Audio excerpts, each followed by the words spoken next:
Hello, everyone, and welcome back to another episode of Seed Talk. My name is Layne, and today we're celebrating Thanksgiving here in the United States, so happy Thanksgiving, everyone. Lisa and I are thankful for so many things, including our wonderful Seed Talk audience, and today we're going to be spotlighting something else we're thankful for, and that's all the growers of the world who grow plants specifically for seed and make it possible for all of us to do what we love and grow all sorts of things at home or on our farms. So today we're going to be featuring an excerpt from episode 17, which was our episode about seed production and saving celosia seeds with Dr. Emily Nekl of Fuggles Flowers. When we recorded this episode, Emily had just finished her first year growing specifically for seed production purposes, and she shared everything about her experiences growing Texas Plumes celosia for seed. We're going to jump into the part of our conversation where Emily shared some tips and tricks related to harvesting and processing the seed. Enjoy!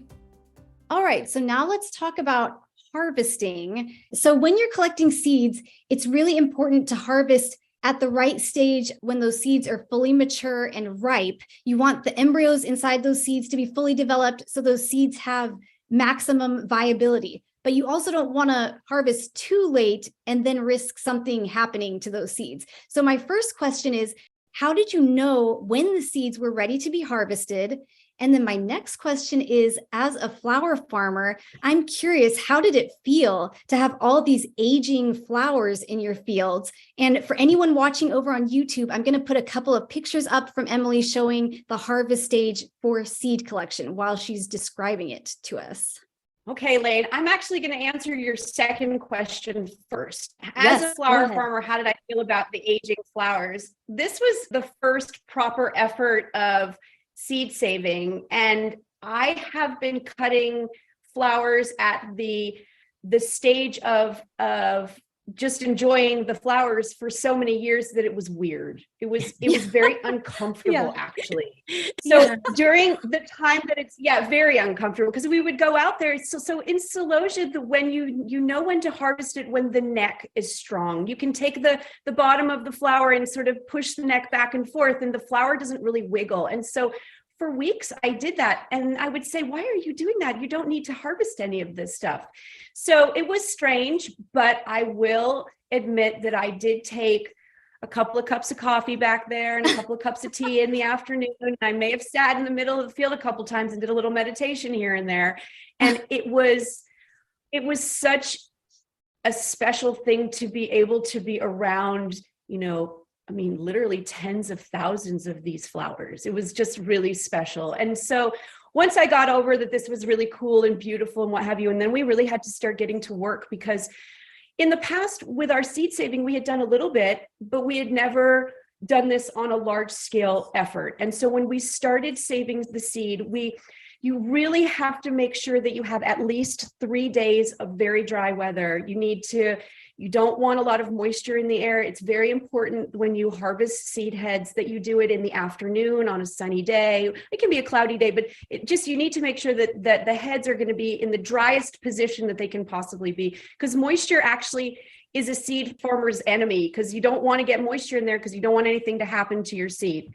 So what we found to begin with is that we started harvesting the seeds when the celosia heads had about a third of the color on the top. If you look at the picture on the left-hand side, you can actually see the reproductive structures inside of the flowers. You can see the little whorl of the anthers. So you can see how small those structures are and how many of them are on each one of those. I don't know what the botanical name is, but the structure in which the seeds are being produced. So when we started harvesting the seed in September, I was gifted by the weather 6 solid weeks of dry, which is almost unheard of. And that was really helpful in my first year, because when you're starting to save seed, as Layne said, you really want to wait until you have as much mature seed on your plant, because you don't want the immature stuff. You want to make sure as much of it is mature and it's going to be able to be used for later on. And over the 6-week period, we did find that we were able to harvest much later. So if you look at the difference between the two images, the second image on the right, you see there's very, very little color at the top. That is the best time to save a celosia seed. And I will tell you, this hurts a little bit. when you harvest the seed, what we did is we just took 5-gallon buckets and cleaned snips. We always cleaned our snips. And we would just top the flower at the top of the stem. We just kept the stems on the plant. We weren't looking to cut anything extra. Put the seed head into the bucket. But if you've done it right, you have to gift the earth a little bit of the seed as it falls into the bucket, because your seeds on the bottom are so mature that just touching that head causes some of it to fall. So it kind of became a little bit of a joke in the field when we were harvesting, a little for you, a little for me, a little for you, a little for me. So, but it is, the earth needs some of it too. So yeah, and as long as you we harvested into these buckets, and we were able to put, I don't know, maybe 100, 150 heads into each bucket. And we cut as many of these plume flowers that we could find that were tight. And so let's just go back one second. One of the characteristics that we were really interested in. So in celosia, there's got to be some genetic variation in which the flowers are actually either set really close together on the head, or they're actually separated by small fragments of stem. So we really, as we went through this 6-week period, we really were able to even more isolate the characteristics that we were really interested in, because we really want to keep those really nice tight heads for your flower farmers and gardeners, and just because they're so beautiful and they're so strong. I can't say enough about how strong and how easy this plant really is to work with. So now let's talk about the details of harvesting and collecting the seed. You've already touched on it a little, but let's talk about how you actually harvested, collected the seed, and then after that, how did you actually process, clean, and dry the seed? And I told Emily when we were speaking before, whatever she did such an excellent job, because that seed is so clean. I was beyond impressed. So whatever you did, it worked. Well, it worked. That's awesome. You have no idea. That made me so happy yesterday. Okay. So once you start collecting the seed off of the heads into the buckets, then what we did is we have these black crates that a lot of flower farmers use for bulb growing. And we've been able to collect a number of these over the years. Thank you, Lisa. And I had some brown craft paper because I wanted to dry them on something. And so we literally just every bucket that we produced, we dumped it into a black crate with this brown craft paper on the bottom. And the way that we dried them is I brought them over to my mom's garage next door, and I put a large piece of plastic on the floor.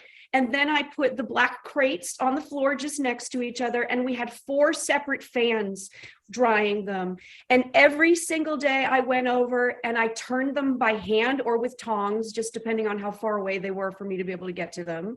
And the way that we determined that they were dry, it took about 7 to 10 days for them to be able to dry to a point where when I touched them, it was crackly and crispy.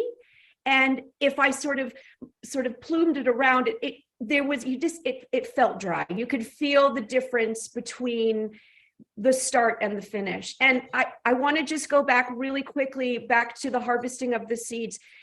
When you harvest the seeds at the correct time on the head, the head actually feels drier. It feels less heavy. And so you can use a heaviness indicator after doing it for a bit of time to see how dry your plants are. Anyway, so after 7 to 10 days of turning them every day, you have to turn them every day or you're going to end up having mold problems. And this was a time that we were starting to get a little bit of rain. We have a lot of moisture here in northeastern North Carolina. And so it was really important to you've got to keep that air circulation.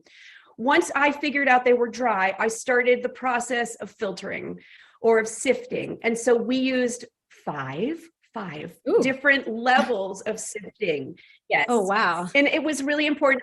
I scoured websites. I scoured my mom's kitchen. Actually, I ended up using for one of the most important parts, which separated such an enormous amount of the chaff from the seed, was actually a strainer I've had since since we were living in New Hampshire when I was 10 years old. Like, isn't that funny? Just Wow. You have things in your home that you can do some of this stuff with. You don't have to go buy expensive equipment at all. So anyway, we cleaned it with 5 separate layers, and then it was time to winnow it. And so winnowing is an art. It really is an art. And I didn't really understand that until I actually thought about it and dreamed about it and worried about it and then did it. So winnowing is just the art of using air movement to separate your mature seed from everything else that's left over. The immature seed that didn't form properly, any extra plant material, what have you. There's a lot of videos out on the internet about winnowing. A lot of them are very intimidating. It doesn't need to be intimidating. We set up this most simple winnow. We used one of our 4 fans that actually had the lowest setting of wind movement. We put it up on a coffee table. We had 3 buckets in front of it, one to collect the seed, the mature seed, one to collect the immature seed, and then the rest was just debris, plant debris and dust. And what we found when we winnowed it, we did it very slowly, and we were very nervous when we were doing it. My team, by the way, I have this amazing team of Liz and Jody, and I just want to big shout out to these ladies who just are amazing, and thank you so much for everything you do. Anyway, so we're all kind of freaking out a little bit because we don't nearly know what we're doing. And as we do the winnow, what we realize is that it works. Like, it just works. The mature seed is falling in the first bin. The immature seed, which I kept actually, and we're going to spread out on part of our fields next year because we've decided we want to turn our whole entire farm into celosia, just random celosia everywhere. And then all the chaff came out. And so that's, we ended up with really clean seed that we're really proud of, just really, really proud of. Oh yeah, you should be proud. It was so clean, wasn't it, Lisa? Yes, it was. And I agree with, it's a little intimidating at the different methods that people have for showing, they're like, and this is, you have to do exactly this way and like this. And I was just going to say, it must have seemed magical when you actually tried it and you realized it's working. That first one that we did, and I was literally shaking. I was so nervous because here you've spent all these months and you have this box and it's this tiny little thing and it's so valuable to you because it's all your time, it's all your effort. And once we realized it was working, everybody relaxed, everybody had a good time. We listened to Gregorian chanting while we were, I don't know, it was so random. It was just such a wonderful morning.